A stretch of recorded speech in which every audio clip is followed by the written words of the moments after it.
leftover plate, small dog, and a mysterious card. That morning the diner was alive with the clink of plates, the smell of coffee, and the hiss of the griddle. Harper moved quickly between tables, her warm smile softening even the grumpiest regulars. Through the glass window, she saw a young golden retriever puppy sitting at the edge of the sidewalk. Its fur was dirty, ribs showing, eyes fixed on the plates passing by without daring to come closer. Harper held her breath. She knew the rules of the job, but pity pushed past the logic of avoiding trouble. When she set down her last order, she reached for a plate of untouched scrambled eggs, bacon, and toast. She poured water into a small plastic cup and stepped outside. The puppy flinched at her approach, but the smell of breakfast drew it nearer. Harper crouched down, placing the plate on the ground, letting the little creature decide the distance. In moments the food was gone, its tail wagging hesitantly, its sad eyes starting to shine again. Harper stroked behind its ear, as if silently promising the world wasn't always cruel. A deep voice shattered the moment. Her manager stood in the doorway, arms folded, face tight. He scolded her loudly in front of the window, where curious customers turned their heads. Harper held back her embarrassment, trying to explain it was leftover food destined for the trash. He waved her off, talking about rules and fines, about the image of the business. His last words fell like a hammer. She was fired, told to pack her things, and never come back. The air on the sidewalk felt colder. Harper crouched again, meeting the gaze of the puppy now leaning against her leg as if it understood she had just lost her footing. Behind the glass, some customers watched with sympathy, others with indifference, all of it fading into the background.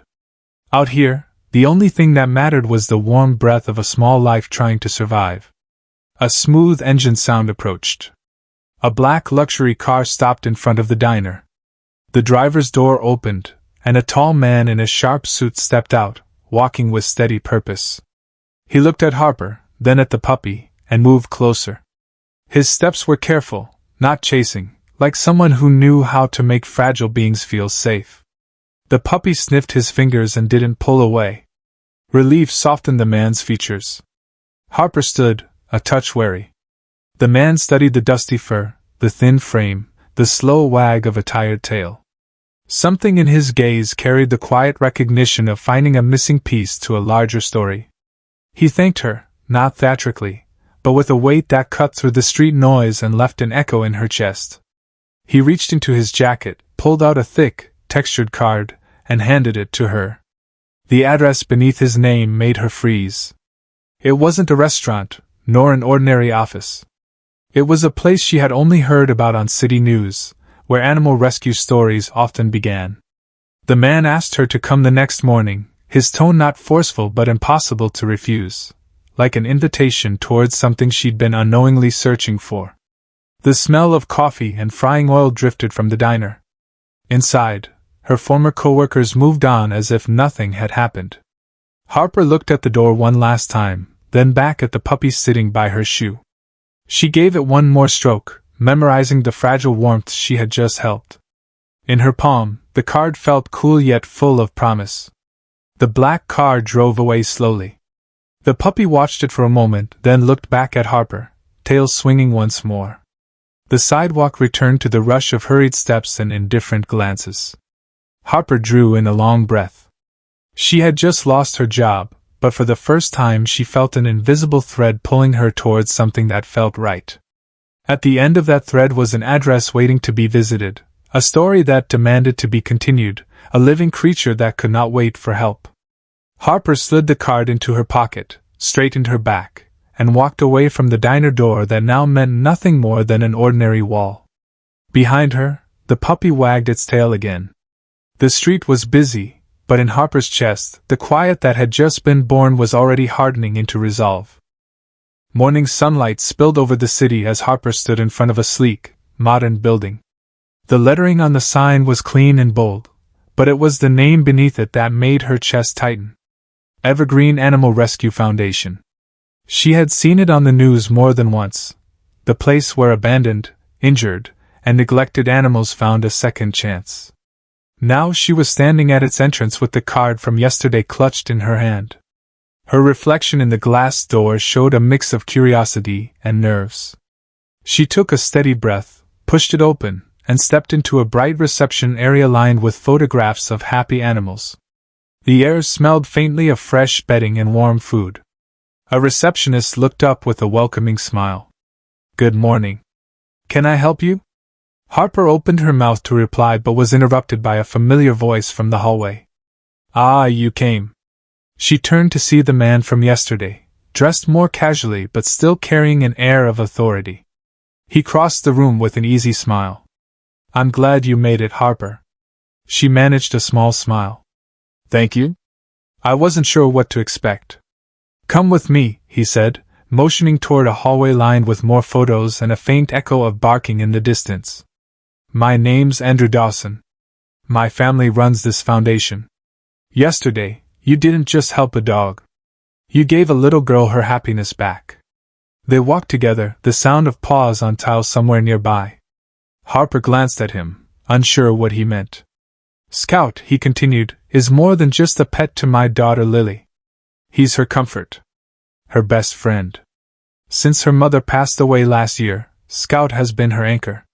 When he ran off during a thunderstorm, we searched everywhere. Lily hasn't slept well in days, until last night, when she saw him again." Harper felt something tighten in her chest. She pictured the puppy's tired eyes from yesterday, and now understood the weight behind them. "I'm just glad he's home," she said quietly. Andrew stopped at a large window overlooking an outdoor play area filled with dogs. "People like you are rare, Harper. Most would have walked past. You stepped in when no one else did. That's exactly the kind of person we need here. I'd like to offer you a job." The words made her pause. "A job?" "Yes. We rescue animals, rehabilitate them, and find them homes. It's hard work, but meaningful.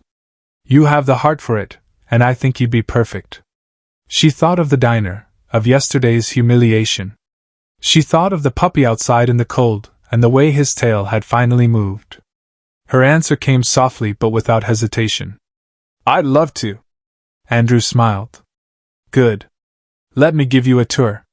They moved through the facility, the medical wing, the adoption center, the kennels where tails wagged behind metal gates. In each space, Harper felt a pull, a recognition. By the time they stepped back into a hallway, the noise of happy dogs filling the air, she realized something. Yesterday she had been fired for a small act of kindness. Today that same act had opened a door she hadn't known she'd been waiting for. Late afternoon sunlight slanted through the tall windows of the Foundation's office when Andrew leaned back in his chair, his expression turning more serious. "There's something you should know about your old boss," he began. Harper, seated across from him, felt her stomach tense. "Mr. Connor?" "His real name's Grady," Andrew said quietly. "Months ago, someone filed a report with Animal Control.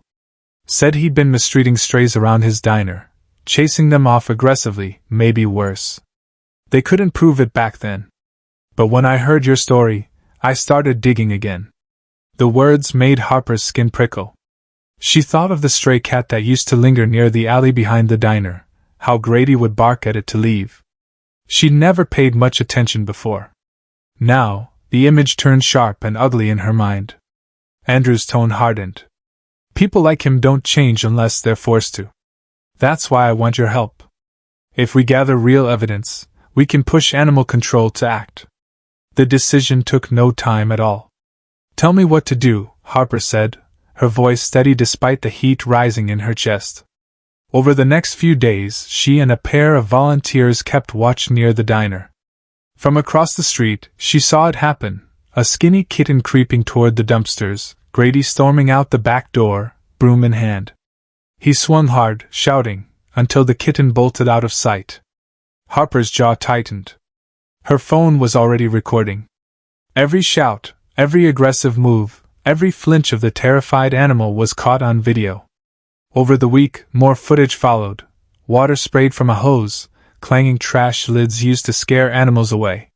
One evening, Harper brought the files to Andrew. He watched them in silence, his eyes narrowing with each clip. When the last video ended, he set the phone down and looked up. This is enough to reopen the case. Harper felt her pulse quicken. For the first time since she'd been fired, she wasn't thinking about what she'd lost. She was thinking about what could finally be stopped. The morning was crisp, the kind that made the air feel sharper in the lungs. Harper arrived early at the shelter, ready to start the day. But as she turned the corner, her steps slowed. Thick streaks of black spray paint scarred the brick walls of the foundation. The words were jagged and loud. "Leave our town alone." Her hands trembled as she pulled out her phone. Andrew arrived minutes later, his expression darkening as he took in the damage. "This has to be Grady, or someone working for him," he muttered. Harper's voice was tight. "What do we do now?" "We clean it up," Andrew said firmly. "And we keep going. People who are in the wrong fight back the hardest when they're cornered. We're not letting him scare us away." Volunteers arrived, shocked but ready to help. Buckets of soapy water, scrubbing brushes, and determination turned the morning into a battle of will. Every smear of paint scrubbed away was another refusal to back down. As Harper rinsed the last patch of wall, she caught movement from the corner of her eye. Scout was watching her from his kennel window, tail wagging faintly as if he knew the fight wasn't over. She smiled at him, a small but fierce smile. News of the vandalism spread quickly. By the next day, donations began arriving, bags of food, warm blankets, envelopes with cash. Local reporters showed up, their cameras capturing not just the damage, but the people working to undo it. "Looks like the community's with us," Andrew said as they sorted supplies. "Sometimes it takes something ugly to wake people up." Harper nodded, but inside unease coiled. Grady hadn't made another move, but his silence felt heavier than any threat. And she knew it was only a matter of time before he struck again. The morning after the fence was cut, Harper arrived to find an envelope taped to the shelter's front door. The paper inside was rough, the handwriting bold and jagged. "Back off. This isn't over." Andrew read it over her shoulder. "That's it," he said, his voice tight. "I'm done letting him control the pace. We take this public." Within hours, Harper was on the phone with rescue groups, local pet owners, and community leaders. She told them everything: the abuse, the threats, the evidence. The response was immediate and fierce. Animal welfare pages lit up with posts about Grady's name and the horrors tied to his kennel. Volunteers began sharing the story across every platform they could. By late afternoon, a small crowd gathered outside the shelter. Cameras pointed toward Harper, microphones extended. Tucker sat by her side, calm but alert. She felt the heat of the spotlight, and the weight of every word she was about to speak. "My name is Harper," she began, her voice steady. "I work here to protect animals who can't protect themselves.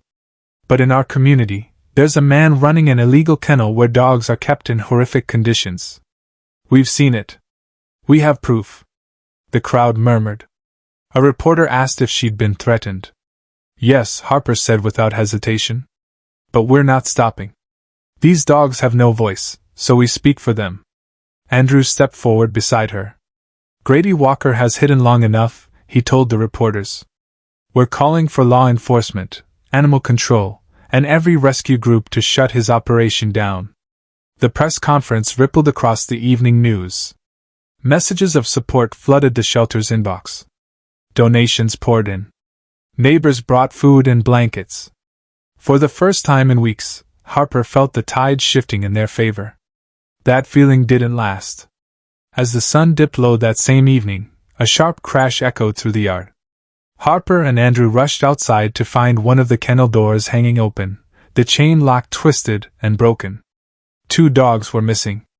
Tucker barked wildly, running toward the back fence where fresh tire tracks cut deep into the dirt.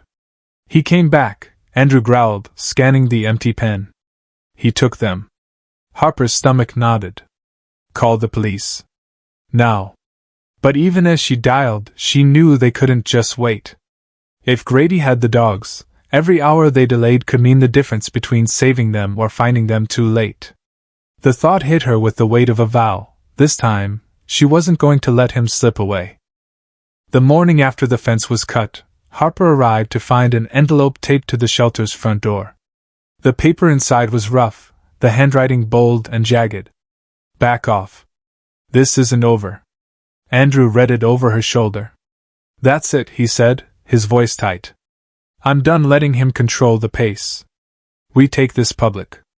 Within hours, Harper was on the phone with rescue groups, local pet owners, and community leaders.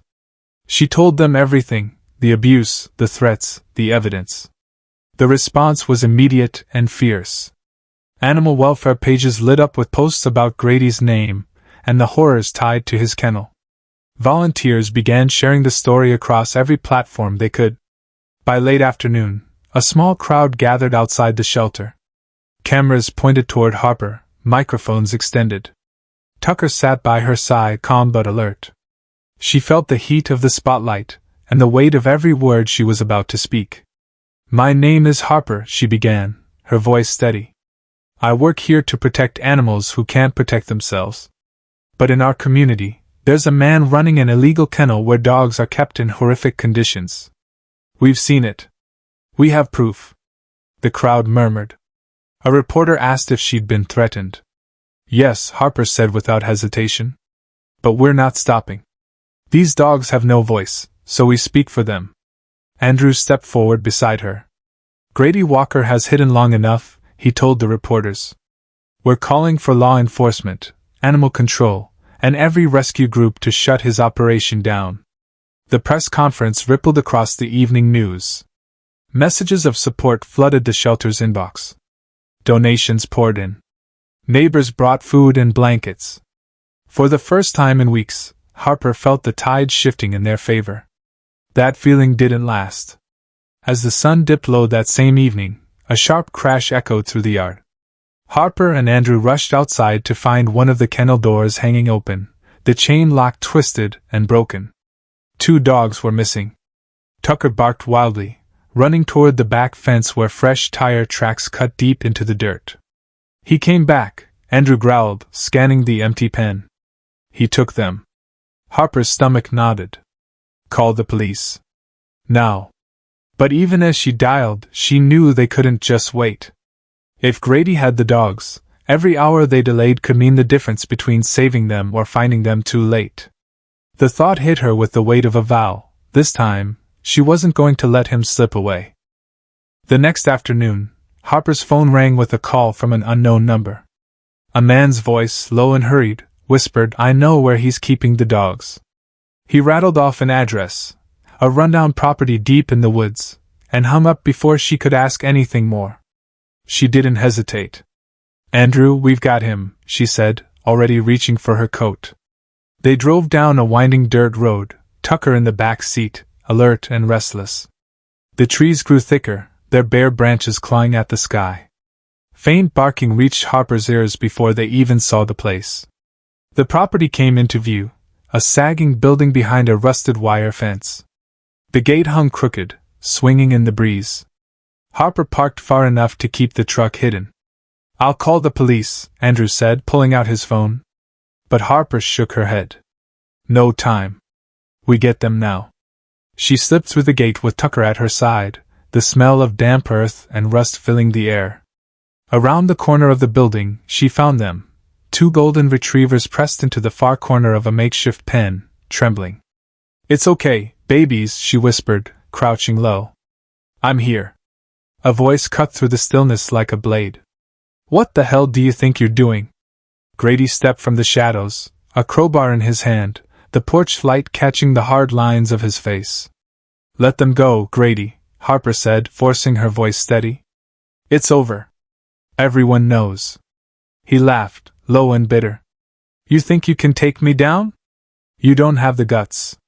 Tucker growled, moving between Harper and Grady, his body coiled. Then sirens wailed in the distance, red and blue lights flickering through the trees. Andrew's voice rang out from the front of the property. "Harper, the police are here." Grady's eyes narrowed. He dropped the crowbar, but his glare promised this wasn't the end, and he bolted into the woods. Officers chased after him while others rushed to the pen. Harper unlatched the gate, letting the retrievers creep toward her, tails tentatively wagging. She wrapped her arms around them, feeling the tremble of fear slowly fade beneath her touch. "You're safe now," she murmured, as Tucker sniffed them both in gentle greeting. By the time they returned to the shelter that night, the dogs were curled together on fresh blankets, Tucker lying nearby like a sentry. Harper knelt beside them, her heart heavy but full. Through the quiet, headlights swept into the lot. A sleek black car rolled to a stop, and a tall woman stepped out, clutching a photograph. "Are you Harper?" she asked, her voice thick with hope. "Yes," Harper said slowly. The woman held out the photo. "I believe these are my dogs. Bailey and Riley," she called them, stolen from her weeks ago. When they saw her, the retrievers leapt into her arms, tails thudding against the floor in a rhythm of pure joy. Tears streamed down her face. "I don't know how to thank you," she whispered. "You already have," Harper replied softly. The woman handed her a card. "I run an organization that rescues and rehabilitates abused animals. If you're willing, I'd like to partner with you, help your shelter grow." Andrew, standing behind Harper, grinned. "This is exactly what we've been working toward." The woman hugged her dogs one last time before leading them to the car.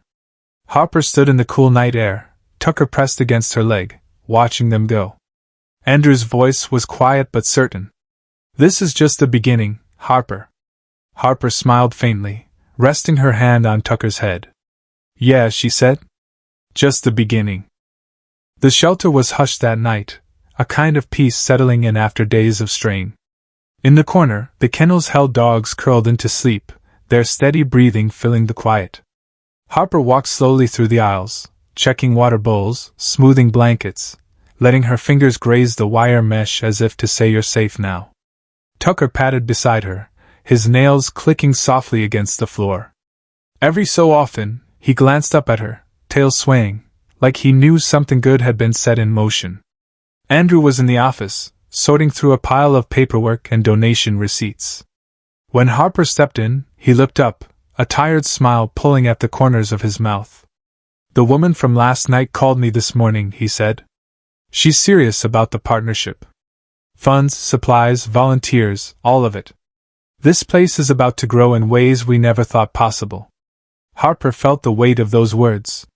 The chipped paint on the walls, the cramped storage room, the kennels patched with whatever they could afford, all of it could change. More animals saved, more lives turned around. They stepped outside to lock up for the night. The air was cool and sharp, the sky above scattered with stars. Harper leaned on the fence, gazing across the yard. In her mind she saw Scout wagging his tail, Bailey and Riley bounding into their owner's arms, the trembling puppy she'd once found in the weeds finally learning to trust. Andrew's voice broke the silence. "Ready for what's next?" Harper glanced at him, then down at Tucker, who was watching her with those deep, knowing eyes. "Always," she said. They turned toward the shelter doors together, the sound of their steps steady and certain. Behind them, the kennel stood quiet under the night sky, holding not just the animals they'd saved, but the promise of all the ones still waiting.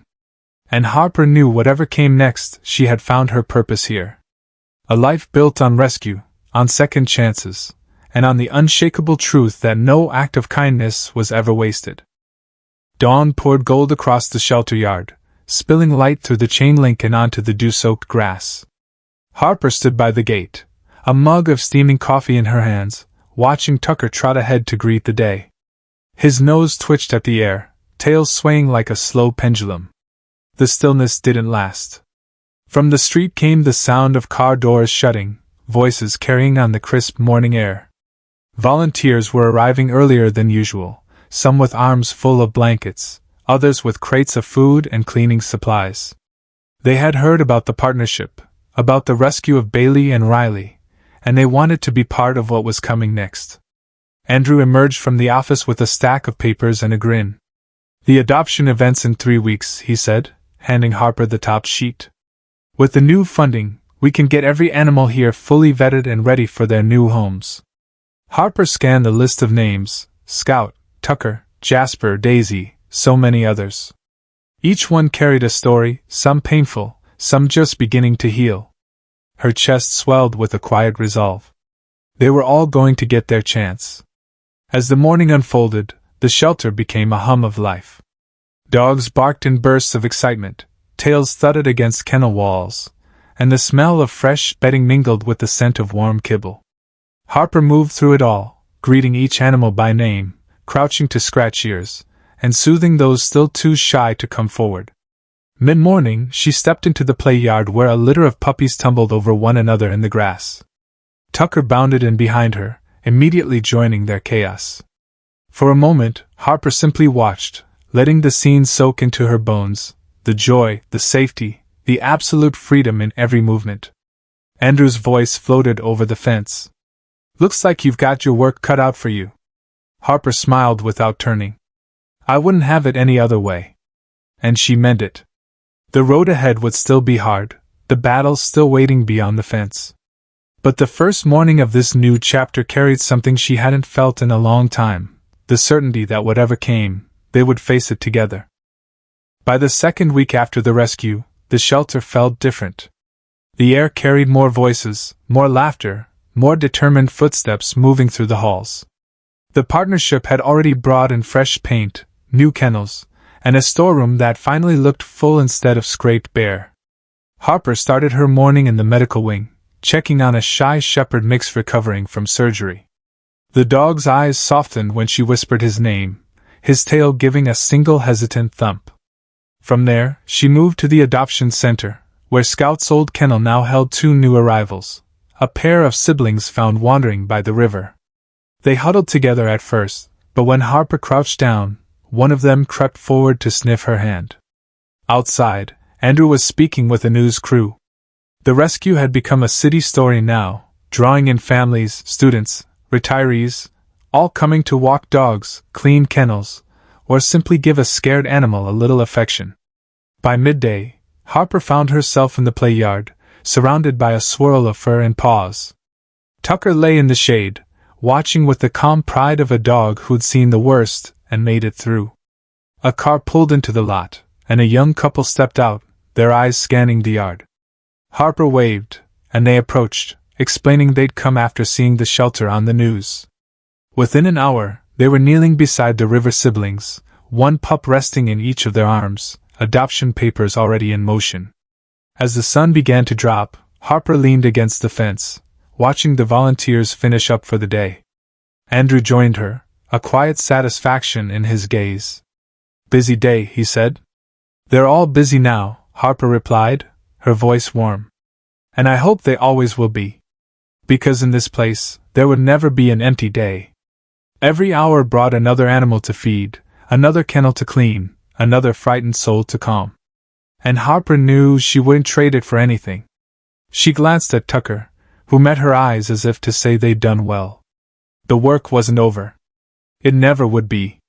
But that was exactly how it should be.